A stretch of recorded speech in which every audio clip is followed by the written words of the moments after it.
àlùbáríkà fíìmù yẹn pọ̀ gan. àdúpẹ́. kò sẹ́ni tí kò wo fíìmù yẹn nígbà yẹn. a wá rí i pé lára àwọn tó jẹ́ major cast inú fíìmù yẹn ni Lálùdé wà. bẹ́ẹ̀ni. as a matter of fact nígbà yẹn Lálùdé ọ̀gá wa Lálùdé náà àwọn náà sì wà ní bí upcoming nígbà yẹn. bẹ́ẹ̀ni. kí ni inspiration yẹn láti cast the upcoming síru major role yẹn síru adúrú fíìmù ńlá yẹn. ẹ ṣe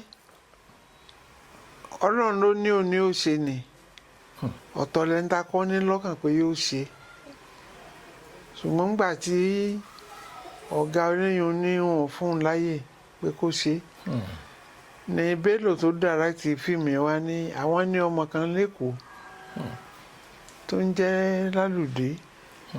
tó ń bá mu wá ń kọ́ mo ní ó mu wá gbà tó sì mu wá tí mo dán wò mo rí i pé ó yege ìdí nu tí ó fi jẹ́ pé ó ṣe ìpa náà gbaná. ẹ sọ̀rọ̀ kan lẹ́ẹ̀kan pé bàbá Dúró Ládépọ̀ ọ̀gá ló ń jẹ́ sí yín. bẹ́ẹ̀ni. kọ́ ló ń túbọ̀ forí jì bàbá Dúró Ládépọ̀ kọ́ ló ń fọ̀rùn kẹ́ wọn. àmín. lára àwọn kan tá à ń gbọ́ lórí íńtánẹ́ẹ̀tì ni pé bàbá Dúró Ládépọ̀ wọ́n máa ń ṣe Ṣàngó nínú films in fact wọ́n máa ń ṣe stage play real life wọ́n máa ń yọ náà yẹn lẹ́nu real life ara àwọn outstanding qualities ti bàbá Dúró Ládépọ̀ fún àǹfààní àwọn generation tí wọ́n mọ àwọn story yẹn afẹ́kẹ́ touch story yẹn bí bàbá yẹn ṣe jẹ́ irú àwọn outstanding qualities tó jẹ́ kan different from other actors afẹ́kẹ́ yànnàná ẹ̀ fún wa fún àwọn generation yẹn kán lè mọ̀ ìtàn torí tọmọdé ò bá bá tàn àbárọ̀bá tó tó bí òwe o. ẹ rí mi ọ̀gá mi Dúró Ládépọ̀ níta tiẹ̀ tó fi kanra ó yàtọ̀ púpọ̀ torí màmá pè mí ń jọ́ kan màmá rẹ̀ gangan wọ́n ní lérè ọmọ Ògbómọ̀ṣọ́ ni mo ní bẹ́ẹ̀ ni níbo ń lé yín mo ní lè kò yí ọ̀dàn lókè Òṣùpá Ògbómọ̀ṣọ́ agboolé tí mo bí ọ̀gá rẹ̀ sínú mo ní ẹ̀ torí ilé wa a máa ń gbàlejò àwọn tó bá wá sí Baptist Hospital wọ́n á sùn mọ́jú kí wọ́n tó lọ sọ́hùn wọ́n á ní látòní lọ Dúró èso ọ̀gá rẹ̀ ẹ̀gbọ́n rẹ̀ ni o ọ̀dọ̀ ẹ̀gbọ́n rẹ̀ lọ wá gbogbo tó bá fẹ́ ni kó máa béèrè bí ọ̀gá náà sì ṣe mú mi dáadáa mú mi mọ́ra nípa tẹ́ wá sọ ọ̀gá Dúró Ládépọ̀ wọ́n ní akíkanjú púpọ̀ ọmọ òjíṣẹ́ Ọlọ́run gan làwọn gan arára ìwọ̀n gbà tí wọ́n bẹ̀rẹ̀ iṣẹ́ yìí iṣẹ́ olùkọ́ ni wọ́n kọ́ ń ṣe tẹ́lẹ̀ ó tó di pé wọ́n bẹ̀rẹ̀ iṣẹ́ eré ṣíṣe kì í wá ṣe pé wọ́n ní oògùn kan ṣùgbọ́n gbogbo bí wọ́n ṣe ń yọ iná lẹ́nu tí àwọn náà mọ̀ nípa ẹ̀ pẹ̀lú agbára àwọn àgbà táwọn àtàtijọ́ wọ́n ń ṣe débi pé àwọn èèyàn mẹ́rin máa sí wọn jẹ pé ebi kerosene wọ́n ń bù sẹ́nu ebi petrol tó o bá dánwò ọ̀nkọ̀wé síbòmí nù lọ́ọ́ da petrol sẹ́nu ọ̀dà náà ti wò so èyí ò ní ohun tí agbára tí àwọn ní tí wọ́n ń ṣe débi pé ńgbà tí orílẹ̀-èdè Nàìjíríà gan wo ìmúra wọn àti tí wọ́n ń ṣe wọ́n fẹ́ rán èèyàn lọ sí ìlú Ọbàngbànà ní 1965 Commonwealth Art Festival wọ́n wá ní nínú bàbá tàbí bàbá wa Hubert Ògúndé kan rẹ́ nìkan àwọn èèyàn á sọ pé kí wọ́n mú Dúró ní Ògúnmọ́lá bá tún di pé àwọn náà fẹ́ lọ wọn àrà kí wọ́n kú ṣe jọ ṣe competition wọ́n á ṣe competition Ọba Kòso pẹ̀lú pawanding card nìbàdàn bí Ọba Kòso ó gbé pawanding card ó fi di ẹ̀ jáde débi pé pawanding card lọ́kọ́ ṣe ariwo sọ wọ́n pàtẹ́wọ́ mo ní ọ̀gá wọ́n mọ̀ pàtẹ́wọ́ àwọn ní wọ́n pàtẹ́wọ́ bákan wá tá a bọ́ sórí stage tí bàtà ró táwọn oníjó bẹ́ta táwa náà tẹ̀lé wọn tí gbogbo àìtí ìṣeré ìdajì wọn ló tó gẹ́ wọn là ti gbapò kínní torí jó wa orin wa aṣọ wa gbogbo ẹ̀ tí Yorùbá ni tó yẹ kí èyí borí nù bí a ṣe lọ sí ìlú Èwo ní Commonwealth Festival 1965 tá a fi ń ṣe Ọba Kòso tá a bá ṣe ládẹjọ́ kan a tún ṣe ẹ̀dá báwọn èèyàn ṣe ń wòra wọn nù àṣeyẹ ní London, ní Cardiff, ní Glasgow, ní Liverpool ká tó padà wálé. You are welcome to an incredible edition of Unscripted with Jeff Ovulewa. This edition is going to be mind-blowing because the guest I have on the show today is one of our living legends. I have the pleasure to introduce to you one of the greatest actors in our industry, one of the greatest veterans, one of the most accomplished actors we have in the industry. Ẹ má jẹ́ kí n fi ọ̀pá pọ̀lọpọ̀lọ péjọ. Ẹ káàbọ̀ sí orí ètò sá. Ẹ ṣé púpọ̀. Ṣé ẹ rí wípé bàbá Chief Lérè Pàyímọ́ MFR aka Ẹ̀dá Onílé Ọlá, àwọn ni a gbé wá sí orí ètò lénìí. Dádì, ẹ kí àwọn ará ilé sá. Ẹ̀yin ènìyàn mi, ẹ kú ọjọ́ méjì mẹ́ta o. Ṣíṣẹ́ ń lọ dáadáa. Ẹ wà lálàáfíà o. Owó iyì ẹ̀yẹ àlàáfíà kò ní wọ́n yín. Àmín. Ẹ ṣé púpọ̀. Ẹ pẹ̀lẹ́. Dádì, mo fẹ́ kẹ́ fún wa ní background yìí díẹ̀ kó tó di pé ẹ join movie industry. A mọ̀ pé ara àwọn veterans wa nìyí. Nígbà wo lẹ bẹ̀rẹ̀? Báwo ló ṣe jẹ́? Ẹ ṣé. Mo bẹ̀rẹ̀ ní nǹkan bíi 50 ọdún díẹ̀ sẹ́yìn ní ìlú Òṣogbo pẹ̀lú ọ̀gá mi ó ti dolóògbé Oyin Adéjọbí, ọ̀gá mi àkọ́kọ́ nù. Mo ṣe sáà díẹ̀ lọ́dọ̀ wọn kí n tó bọ́ sí ọ̀dọ̀ ọ̀gá mi kejì olóògbé Dúró Ládépọ̀ MON, kọ́lọ̀ bá mi fọ̀run kẹ́ wọn. Àmín. Ibẹ̀ ni mo wá wà títí tí mi náà fi dá dúró tí mo fi ń bá iṣẹ́ náà bọ̀ wẹ́rẹ́wẹ́rẹ́. Dádì, ẹ ṣe múvì gbajúgbajà kan ní ìgbà yẹn, Ògbórí Ẹlẹ́mọ̀ṣọ́. Ẹ ṣé. Ìlú mọ̀ọ́ká ni fíìmù yẹn. Bẹ́ẹ̀ ni. A fẹ́ kẹ́ fún wa ní back end story inspiration tó wà lẹ́yìn ṣíṣe múvì Ògbórí Ẹlẹ́mọ̀ṣọ́. Ẹ ṣé.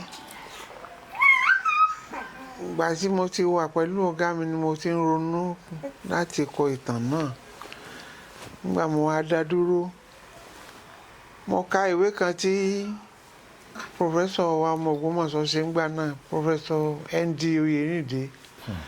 Ó pè yẹn ní ìwé ìtàn Ògbómọ̀ṣọ́. Mo wá kà á. Nínú ẹ̀ ni mo ti rí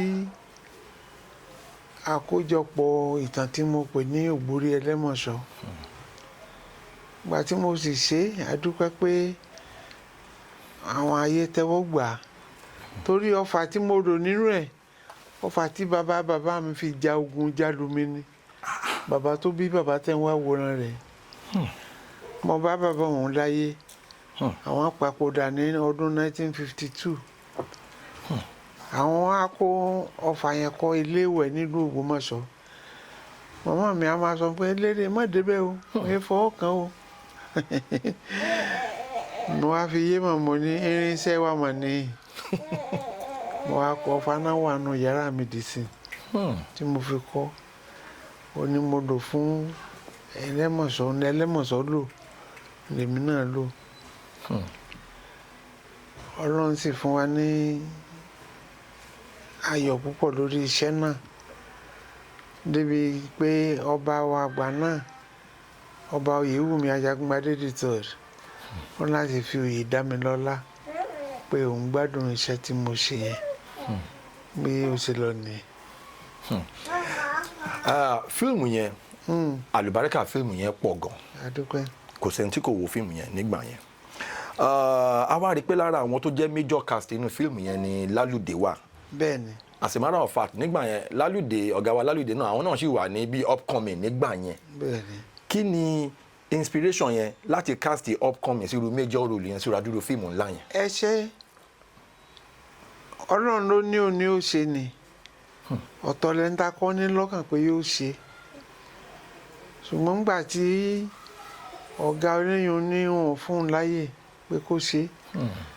ní Bello tó direct fíìmù yẹn wá ní àwọn ní ọmọ kan lẹ́kọ̀ọ́ tó ń jẹ́ Lálùdé tó ń bá mu wá ń kọ́ mo ní ó mu wá gbà tó sì mu wá tí mo dán wò mo rí i pé ó yege ìdí nu tí ó fi jẹ́ pé ó ṣe ìpa náà gbaná. Daddy, nínú film industry oríṣiríṣi characteristics oríṣiríṣi qualities ló wà as an actor. Bẹ́ẹ̀ni. Ẹ̀yin jẹ́ actor kan àwọn qualities yín ó lọ from kí actor ní range ẹni range kí actor wá ní ability láti máa modulate ohùn any different varieties of ohùn tẹ́ máa ń lò lórí set. Báwo ni ẹ ṣe ń ṣe ẹ train yẹn bí kan ni àbí fúnra ara yín lẹ́ẹ̀kan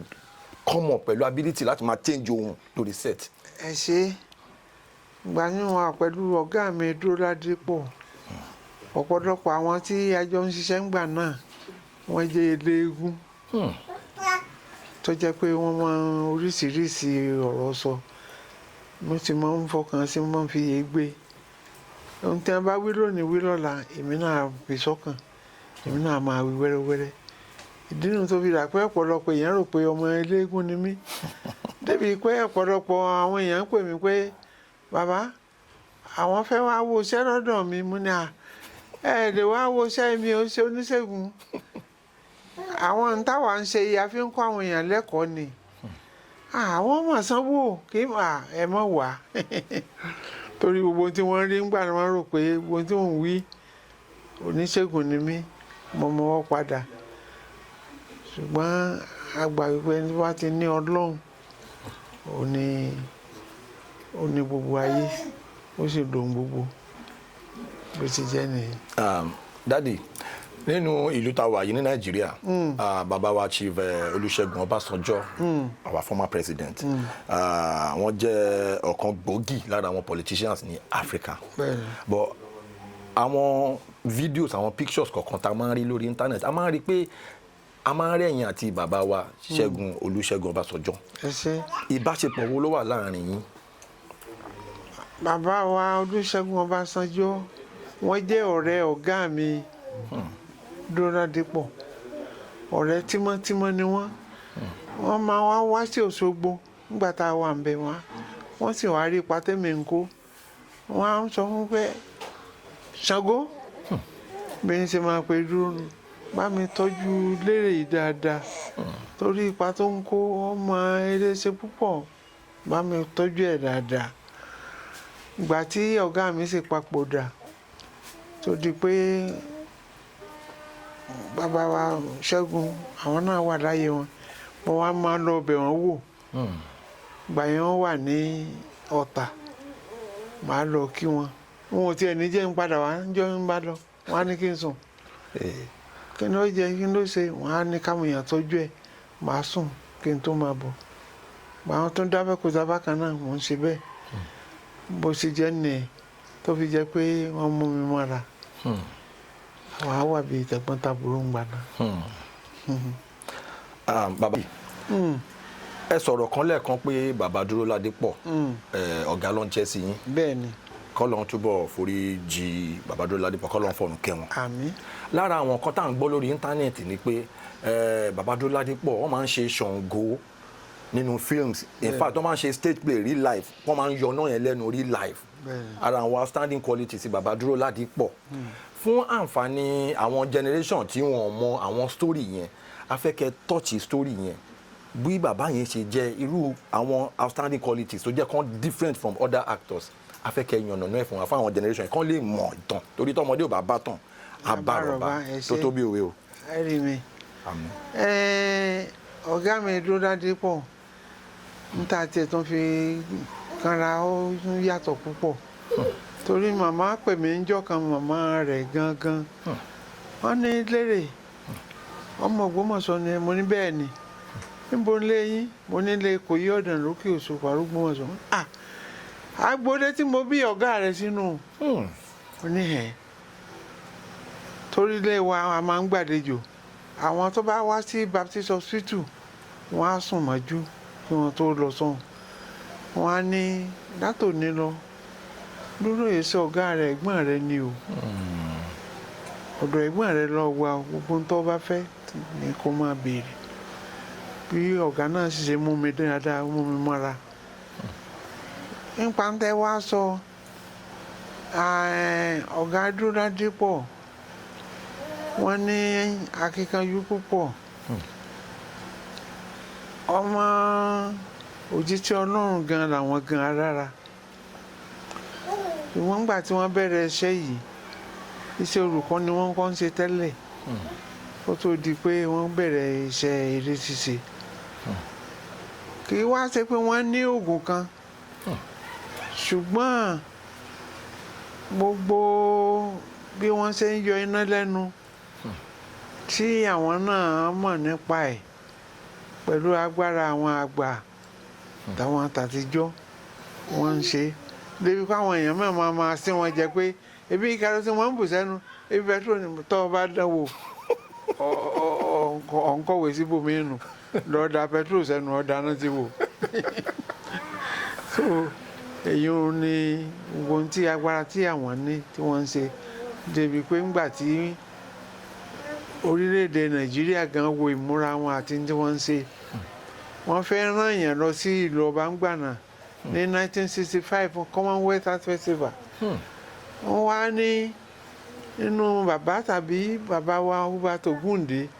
kan rẹ́ nìkan àwọn èèyàn á sọ pé kí wọ́n mú dúró ní Ògúnmọ́lá bá tún di pé àwọn náà fẹ́ lọ wọn àrà kí wọ́n kú ṣe jọ ṣe competition wọ́n á ṣe competition ọba àkóso pẹ̀lú pound card nìbàdàn bí ọba àkóso ó gbé pound card ó fìdí ẹ̀ jáde débi pé gbà fẹ́ lọ sẹ́kọ̀ọ́ ọ̀gá mi ní ká lọ bá bàbá wa l'Ógbómọ̀ṣọ́ Premier Akíntọ́lá ká lọ sọ fún wọn pé kí wọ́n fún wa ní ìwé pàǹdọ̀ tí Èkó tún lọ ṣe gbàtà dé Ògbómọ̀ṣọ́ tí bàbá tún rí mi bàbá Akíntọ́lá àwọn sì tún jẹ́ ọ̀rẹ́ bàbá mi báwọn ṣe rí mi léèrè àwọn tẹ ìyàgbàdo lọ́wọ́ náà ń ti ọ̀nà oko bọ̀ á kí wọn àdọ̀bálẹ̀ dúró wọn fẹ́ gbà wọ́n ní má gbà jẹ́ n kó wọlé fúnra mi kó wọlé kí ni ẹ bá wà ní bá sọ pé a fẹ́ lọ ṣe ìdánrawò pẹ̀lú ẹlẹgbẹ́ wa kan ní Èkó ẹ fún wa ní ìwé bàbá ní láéláé àwọn àní fún yín níwèé bẹ́ẹ̀ ṣe ṣe ní Ìbàdàn tẹ́ fi gbapò kínní ẹ tún lọ ṣe bẹ́ẹ̀ lẹ́kọ̀ọ́ báwọn èèyàn ní òwò àbádẹ́kọ̀ adé global hall pound card lọ́kọ́ ṣe ariwo sọ wọ́n ń pàtẹ́wọ́ mo ní ọ̀gá wọ́n mọ̀ ń pàtẹ́wọ́ àwọn náà pàtẹ́wọ́ bákan wá tá a bọ́ sórí stage tí bàtà ró táwọn oníjó bẹ́ta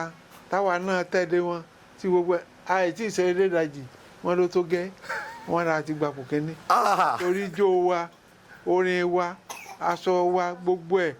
tí Yorùbá ni tó yẹ kí èèbù rí nù bí a ṣe lọ sí ìlú Èwo ní Commonwealth Festival 1965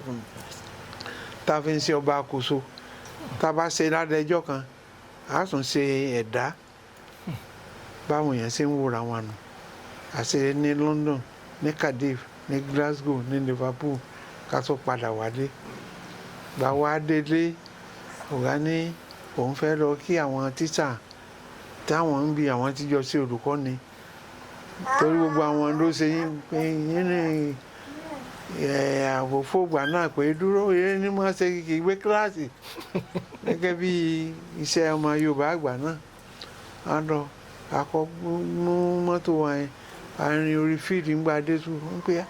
ẹni wà ní ẹngun mọ́tò kiri àwọn tí àgbo ti jáde wọ́n ti dúró sẹ́nu ọ̀nà àwọn agùntàn lọ́rọ̀ wọn á jáde àgbúrò yìí ẹ ti dé ẹ gangan lóun ti dé òun wá kí náà ni ṣé dáadáa bá pa á lọ mo ní kí ní délé mo ti dànù àwọn á fi ògùn Ọlọ́run hàn ni torí gbogbo àwọn èèyàn wọn ní tẹyìn kìíní àwọn ń gbà náà pé kì í gbé kíláàsì ìmọ̀ kíákiri tó jẹ́ pé gbogbo àwọn vigilator school gbà náà wọ́n kórìíra wọn wọ́n ń gbọ́ Ọlọ́run tí gbogbo fáwọn ṣe káwọn fi hàn pé Ọlọ́run ló ṣe àwọn kọ́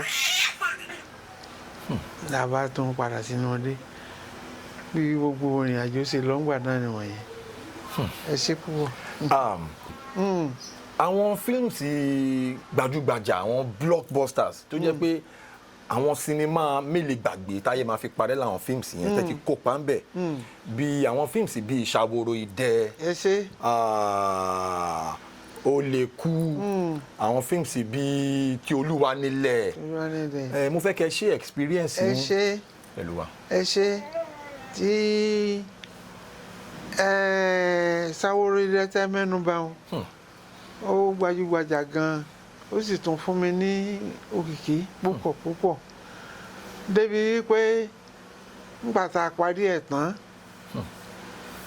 bàbá wa ààrẹ orílẹ̀-èdè lóde òní ààrẹ Bọ́lá Tinubu àwọn ni gómìnà ní Èkó ńgbà náà mo wá lọ kí wọ́n dẹ́kọ̀ọ́ wọ́n rí mi lérè iṣẹ́ tẹ̀sí ẹ̀ ga ìsùnjọ́ náà wọ́n ní máa lọ lé kí n máa lọ dọ̀ first lady àwọn ń bọ̀ abamilálẹ́ ń padà sí Ìbàdàn mo délé lọ́dọ̀ first lady àwọn bẹ̀rẹ̀ sí dáná oúnjẹ mo ń ṣe ọ̀dàlẹ̀ ni mọ́tò wọn fọ́ńtà first lady bàbá ti dé wọn ò wá dénú bá bọ́ta bàbá bọ́ nu mọ́tò ó di Modern Long Street lọ ọjọ́ yìí mo mọ̀ pé wọ́n ní ọ́fíìsì ń bẹ̀ wọ́n á béèrè wọ́n ní alàgbà Fádétí ń kọ́ wọ́n ní wọ́n wà wọ́n á fún mi ní owó kan wọ́n ní fún Fádétí wọ́n fún mi náà lówó débi pé gbà mo dédé tí mo dé ọ̀dọ̀ ọ̀gá Fádétí bí àná àwọn wà lóko gbogbo oníṣẹ́ tí wọ́n ń lò wọn ò rówó san mọ́ ẹni tí yẹn tó ní ó ti kó gbogbo ẹ̀ lọ wọ́n wá jókòó nígbà tèmi á gbé owó yẹn fún wọn wọn ò mọ tí wọ́n lè ṣe wọ́n ní lánàá ni wọ́n kó gbogbo oníṣẹ́ táwọn ń lò pé tọ́lá wọn ò rówó san mọ́ owó tèmi wá fún wọn yẹn wọn àdírú ẹ̀ rí lédè kí ni ẹ mọ́ fún mi wọ́n fún mi ń tèmi ẹ máa mú un torí mo gbọ́ pé nígbà tí ọ̀gá ààrẹ orílẹ̀-èdè ńgbà wà gómìnà tí wọ́n wo Ìṣàwòrò Idẹ wọ́n fún Fádétí ní standing ovation gba wọn tí wọ́n kọ̀rọ̀ lẹ́yẹ ń gbé ẹyẹ rèé bá lóòótọ́ tí wọ́n gbọ́ gbogbo wọn yẹn wọ́n á yẹ wọn sí púpọ̀ wọ́n á jẹ́ kí wọ́n rántí ipò tí wọ́n kó àti oore tí wọ́n ṣe fún wọn tí wọ́n fi dàbẹ̀ pé gbogbo téèyàn bá máa ṣe wọ́n fi mẹ́lẹ́kùn kó sì gbẹ́kẹ̀lé Ẹlẹ́dàá ẹ̀ gbogbo ẹ̀ máa yọ sí rere. gbáfọ̀ká náà gbogbo àwọn eré yòókù náà tí mo kọ́ ń bẹ̀ àwọn èèyàn tó ń rí i pé mo ṣe dáadáa débi pé wọ́n fún mi ní best actor ńgbà náà láyé president wa àgbà náà Odógun fún mi pé mo jẹ́ best actor nínú àwọn eré tí mo ṣe pẹ̀lú àwọn àwàdà kẹ́ríkẹ́rí àti ọ̀pọ̀lọpọ̀ àwọn míì náà ẹ ṣe. Daddy nínú industry legacy yín ẹ ṣe kò lè parẹ́ mọ́ táyé máa fi parẹ́. àdúpẹ́. then nǹkan kan wá ṣẹlẹ̀ bẹ́ẹ̀ ṣe jẹ́ àgbà òṣèré nǹkan kan ni kéèyàn jẹ́ òṣèré another thing ni kéèyàn wá jẹ́ òṣèré tó ní influence industry nínú everybody tó wà nínú industry yẹn àtàwọn èèyàn tó wà nínú industry míì bí àwọn olórin so àwọn kan tí a mọ̀ ni pé legacy yín influence yín tí àwọn tó tún jẹ́ legends bíi titi yín tán bá rí yín mò ń wo bàtà wọlé mò ń rí àwọn pictures ẹ̀yin àti King Sunny Adé kan bẹ́ẹ̀ni so nǹkan tí wọ́n fẹ́ sọ ni pé àwọn legends nínú other areas yẹn tán bá rí yín torí influence yín pọ̀ gan wọ́n máa ń like kan súnmọ́ yín ẹ ṣe àwọn experience yẹn pẹ̀lú wa. King Sunny Adé nígbà tí mo fẹ́ ṣe 70th birthday mi òun ló wá kọrin fún mi ní Ìbàdàn bí débi wípé mo pe Aláàfin ìgbà náà Aláàfin Ọ̀yọ́ Ọba Adéyẹmí wọ́n wá pẹ̀lú àwọn olóyè wọn àti gbogbo àwọn olórí wọ́n yẹ mi sí wọ́n pọ́n wá dé gbogbo àpò yẹn dẹ̀ rí wọn. bákan tí òbí bá rí mi Ebenezer bákan náà wọ́n yẹ mi sí. ìgbọ́n tẹ́mi rí ni pé Ọlọ́run ní kọ́kọ́ wa ká má sọ ìwà nù tó náà bàbá amọ̀nìmọ̀ wọn ní tó bá sọ wà nù ó pàdánù ayé àtọ̀run téèyàn bá ti sọ wà nù tó gbẹ́kẹ̀lé lọ́dọ̀ rẹ̀ tí ó sì jẹ́ pé àwọn òṣèré nìkan tàbí àwọn tí wọ́n jọ ń ṣẹ́pọ̀ nìkan ló nífẹ̀ẹ́ sí, ó sá nífẹ̀ẹ́ sí gbogbo èèyàn.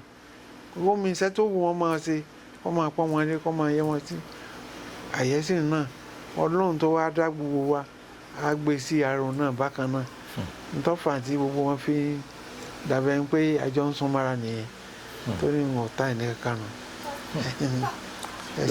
Lórí ọ̀rọ̀ tẹ́ sọ pé ẹ ta ẹnìkan nìyẹn ẹ ti ṣe àwọn kankan táwa náà bá ṣe kéré yìí ẹ ti ṣe àwọn kankan táwa náà ti rí i pé ẹ máa ń kó àwọn èèyàn mọ́ra kójọ́ ọmọ kékeré ẹ kì í ta anybody nù. Dádì kí ni experience yín pẹ̀lú nígbà tẹ́yìn máa ń tẹ̀sí wa active nínú filmmaking àti filmmaking ìgbà yìí torí oríṣiríṣi nǹkan ló ti change. Bẹ́ẹ̀ni. a ti rí àwọn bíi ọmọ Ọ̀gá Bello Fẹ́mi Adébáyọ̀. Bẹ́ẹ̀ni. tán ti ṣe jagunjagun sí big screen sí cinema. Bẹ́ẹ̀ni. So irú Ògbórí Ẹlẹ́mọ̀ṣọ́ yín yìí tó jẹ́ pé blockbuster ni nígbà tí ó jáde tó jẹ́ fíìmù gbajúgbajà àwọn èèyàn tí wọ́n ń padà wá ń ṣe sequel àwọn films ńláńlá àgbà yẹn wọ́n ti wá ń ṣe wọ́n sí big screen tí mo mọ̀ bóyá plan wà láti ṣe Ògbórí Ẹlẹ́mọ̀ṣọ́ sí big screen. ẹ sọ plan yín fún wa. Plan wa ó sì ń lọ lọ́wọ́lọ́wọ́ torí ọba wa tuntun ta ní báyìí Ṣọ̀ún Ògbómọ̀ṣọ́ ó pè mí mo ti lọ bá wọ́n ní àwọn fẹ́ kí a tún Ògbórí Ẹlẹ́mọ̀ṣọ́ ṣe tó jẹ́ pé àwọn ọmọ wa tó wà ní Amẹ́ríkà káàkiri àgbáyé wọ́n ń náwó sí pé ṣé mo fẹ́ bẹ́ẹ̀ mo ní mo fẹ́ bẹ́ẹ̀ kọ́ ló ń fún wa ṣe wọ́n sì kó àwọn èèyàn jọ pé kí wọ́n ṣiṣẹ́ ń pa ẹ̀ àwọn tí wọ́n kó jọ yẹn ń gbọ́ àwọn yẹn tún pè mí mo lọ bá l'Ógbómọ̀ṣọ́ ní ààfin wọ́n ní àwọn làwọn máa ń tún àwọn fíìmù ńláńlá ṣe ṣíṣe ńláńlá tí gbogbo ayé ò tún wò pé àwọn rẹ́dí láti ṣe pé gbogbo bí ó bá ṣe jẹ́ script púpọ̀ táàpọ̀ àwọn fẹ́ kí n wà ń bẹ̀ kájọ sí àìpẹ́ ni wọ́n tún pè mí pé àwọn ti rẹ́dí láti kọ script ṣùgbọ́n kí n wà ń bẹ̀ pẹ̀lú àwọn tí n bá tún fẹ́ mú lẹ́yìn ọ̀nàdà àwọn ni mo wá ń retí torí bàbá sọ òun sọ pé owó yẹn àwọn ń wájọ àwọn èèyàn ó sì dá sí pé èló ní ọ̀nà wa mo ní kábíyèsí ẹ̀yin náà ronú wọ́n ní owó yẹn tó bá ń lọ bí 500,000 kọ́ mílíọ̀nù 500 million. pé mo ní yóò gbé kódà yóò tún ṣẹ́kù gbogbo ya bá fẹ́ náwó sí ànáwó sí orí èèyàn ni a wá wà ṣùgbọ́n ẹni tó lóun fẹ́ ṣe nǹkan mo lè máa yọ lẹ́nu wọ̀ pé sọ èsè tán ni iṣẹ́ ìmúra ni àwọn ní à ń ronú kan ní à ń pè mí mi sọ̀rọ̀ pé tó wá ti yá ó tún pè mí bákan náà yóò sì jẹ́ ṣíṣe. Àmín. Àdúrà wa ni pé kọ́rọ̀ ń jẹ́ kó sojú ẹ̀mí wa. Àmín. Káde ṣe. Àmín. Bẹ́ẹ̀ ni ó sì rí. Àmín. Ẹ ṣeun gan sa tẹ́ bá wa sọ̀rọ̀ lórí ètò. Ẹ ṣé. Torí èmi máa ń ṣe ètò mi láti fi ṣe proper documentation gbogbo akitiyan ẹ̀yin legends wa. Ẹ ṣé. So gbogbo legacy yín kò ní sí pé bóyá táìmù kan máa wá dé á wá di pé irọ́ àwọn kan báyìí lẹni báyìí ṣe ọ̀gẹ̀ bàbá ẹ̀dá onílọ́lá nǹkan báyìí lọ́n ṣe àwọn akitiyan báyìí lọ́n kó wọ́n gbà irọ́ èmi ò mọ̀ ẹ jẹ́ ká ṣe proper documentation ká lè mọ̀. Ẹ ṣé. Torí pé development industry òun náà ló jẹ́ kókó so inú mi dẹ̀ dùn pé ẹ bá wa sọ̀rọ̀ ní orí ètò. Nígbà kan ANTP la mọ̀ bẹ́ẹ̀ni tó jẹ́ ẹgbẹ́ òṣèré fún àwọn bẹ́ẹ̀ni onífíìmù then ó tún yá àtúnrí TAMPAN bẹ́ẹ̀ni. kí ni ìbáṣepọ̀ tó wà láàrin àwọn méjèèjì. Ẹ ṣé gbogbo àwọn ọmọ wa tó lọ sí TAMPAN ní kò ní ANTP àtàwọn nù torí pé ọmọ bàbá kan náà ni wá mo bá sì jáde ní bàbá ẹ̀ tó lọ àwọn tó wà ní òtún kí káàbọ̀ náà ni. Ní ìgbà yẹn àwọn kan ọmọ ẹnìkan ń ṣe ìwà kan tí ò tẹ́ àwọn èèyàn wa lọ́rùn òṣèré ló náà ń gbà náà ṣùgbọ́n gbogbo wà tí ń wù kò tẹ́ àwọn èèyàn lọ́rùn wọ́n sì yapa wọ́n lọ ń gbà náà wọ́n á dá TAMPAN sílẹ̀ ọjọ́ yẹn a lọ sí court ṣùgbọ́n nígbà tí wọ́n tún dá wa láre pé ANTP ló tọ́wà yìí náà àwọn náà wọ́n tún mókè pẹ̀lú ẹni tí wọ́n ń bá jà ṣùgbọ́n náà àwọn èèyàn yìí ò dùn pé wọ́n á dé wọ́n táwọn ti dá tampan sílẹ̀ nìbàdàn méjì mẹ́túnbẹ̀ ṣùgbọ́n àwa tó ń kó wọn mọ́ra débi pé wọ́n ń sọ pé ẹ má pè wọ́n ṣiṣẹ́ mọ́ àwọn ń ṣe ra wa débi pé ńgbà tí wọ́n ní pírẹ́sídẹ́ǹtì tuntun míì eléyìí ò ní rárá àwọn bàbá ìwọ wọn lè sọ ìtànù wọ́n ń pè wá ṣiṣẹ́ àjọ ń ṣàṣepọ̀ tó wá di pé ń bọ̀ ìyá wọn ni láíláí ẹ tẹ̀ mọ́ kí wọ́n mọ́ ẹ mọ́ sọ àwọn báwa bá rí wọn à á pè wọ́n à á tún kí wọn débi pé dòní ọ̀pọ̀lọpọ̀ wọn wá sí bíbà tájọ ń ṣeré tájọ ń sọ̀rọ̀ ọmọ bàbá kan náà jọ ni wá bí ó ṣe jẹ́ nìyẹn. ẹ ṣeun gan dádì ẹ ṣeun gan mo fẹ́ kẹ́kàn share the most challenging experience yín pẹ̀lú àwọn aráalé bóyá lórí sẹ́ẹ̀tì ni nǹkan tẹ́ pé tẹ́ bá ń rántí báyìí máa pẹ́ mi lè gbàgbé ìṣẹ̀lẹ̀ yìí. àwọn ìṣẹ̀lẹ̀ pọ̀ lóríṣiríṣi ìkíní ìgbà kan tí a ń lọ rìn àjò ọkọ̀ wa lórí ó dojú dé lọ́nà Abẹ́òkúta yẹn débi pé gbogbo àwọn ọmọ wa kéékèèké tí a ń pọ̀n lẹ́yìn à ń sá wọn nú kókó ni gbogbo àwọn ọmọ náà kò wá sẹ́ni tó fara pa àtọmọdé àtàgbà dé pé àwọn ọmọ àgbà náà àti rẹni tó ti lọ́kọ àti rẹni tó ti gbéyàwó àyìn lọ́run lógo púpọ̀. ọpẹ́ ní fọlọ́run. èkejì tó tún wá bà mí nú jẹ́ ni pé mo lọ sí ìlú Ìkàrẹ́ mo fẹ́ pààrọ̀ káà tí mò ń lò èmi àti mọ́níjà mi àwa gbé wíwúrí à ń lọ bàtà àwa ń bọ̀ èmi wà nínú tuntun òun náà mo wà nínú wíwúrí tá a gbé lọ òun wà nínú tuntun ẹ̀ẹ̀kan náà tí wọ́n kọjá wá fi wọ́n kàn bọ́ sábẹ́ tírélà ni ó bà mí nú jẹ́ torí ọjọ́ yẹn mọ́níjà òdòdó ògbé mo ní láti ké sí gbogbo àwọn èèyàn lálẹ́ pé máa bọ̀ àti láksidẹ̀ntì mi báyìí o wípé wọ́n gbé lọ sí ọsibítù ibẹ̀ ló dákẹ́ sí èèyàn jẹ́ experience kejì àwọn tó sì tó ń dùn wá nú tí inú wa ń dùn ìgbà tí wọ́n tún rò pé wọ́n kọ lẹ́tà sí mi pé mo lọ gba oyè mẹ́fà ní gboyè national award ní Àbújá mo ní èmi náà mo tún lọ débi pé alẹ́ ẹjọ́ yẹn èmi Dangote Adénúgà lájọ gba award alẹ́ ẹjọ́ kan àtàwọn bàbá àtàwọn general sínú army wọ́n á rí i pé èmi tí mò ń sì ń jó bàtà kiri Ọlọ́run ọmọ tóbi lọ́ba o ó tún jẹ́ nǹkan ìdùnnú pọ̀ ọba wa náà l'Ógbómọ̀ṣọ́ ó tún foyè dá mi lọ́lá ayọ̀ wa gbogbo ní ìbànújẹ́ ọjọ́ wọ́dẹ̀ dalẹ̀ àníṣọ́wànù ẹ ṣé púpọ̀. mo fẹ́ kẹ́ ní ká gbá ètò yìí ńlẹ̀ mo fẹ́ kẹ́ fún àwọn èèyàn wa àwọn fáǹsì yín àtàwọn èèyàn wa tó ṣẹ̀ṣẹ̀ join movie industry ní ọ̀rọ̀ ìgbìyànjú. ok n tí màá fẹ́ sọ fún àwọn ọmọ wa mo ṣe ń sọ láìpẹ́ náà mo sọ ń bì kan láìpẹ́ kí wọ́n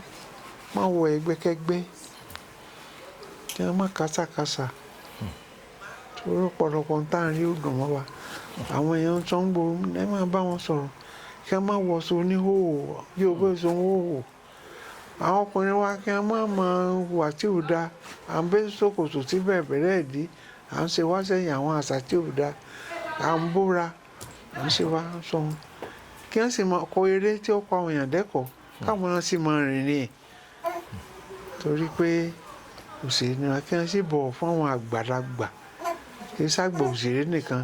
gbogbo àgbàlagbà tí wọ́n bá ń rí kí wọ́n máa yẹ wọn sí ẹni tó bá ń bá wà fàgbà òun náà tàǹtàgbà àdúrà wa ni pé pẹ̀lú ògbóró wọn ò ní ṣiṣẹ́ wọn ò ní sí ẹsẹ̀ gbé ayé ò máa fẹ́ tiwọn tí wọn ò máa gbọ́ tiwa wọ́n sì máa gbọ́ tiwọn bẹ́ẹ̀ ni ó rí kí sòrò àwa. àmín lórúkọ Jésù ẹ ṣeun gan dáàdi inú wa dùn pé a kàn sí ẹ bá wa sọ̀rọ̀ lórí ètò ẹ ṣeun gan sa Ọlọ́run àtúbọ̀ máa lọ́ra ẹ̀mí yín Àmín. àlàáfíà ara yín ò ní di fíafíà Àmín. ẹ pẹ́ fún wa sa àmín. ẹ̀yin aráalé ṣé. ṣe ti rí i pé orí ètò lẹ́ni ó lé kéńkà orí ètò Unscripted with Jeff Owólẹ́wà ni bẹ́ẹ̀ ni if you know that you are watching my videos and you have not subscribed, please subscribe to my channel Jeff Owólẹ́wà TV and smash that notification bell so when my next video is popping up you are going to be the first to see it. God bless you for watching our videos. God bless you for dropping those beautiful comments. Bye. ẹ ṣeun gan sa ẹ ṣeun gan. Please subscribe to my YouTube channel and press the notification button.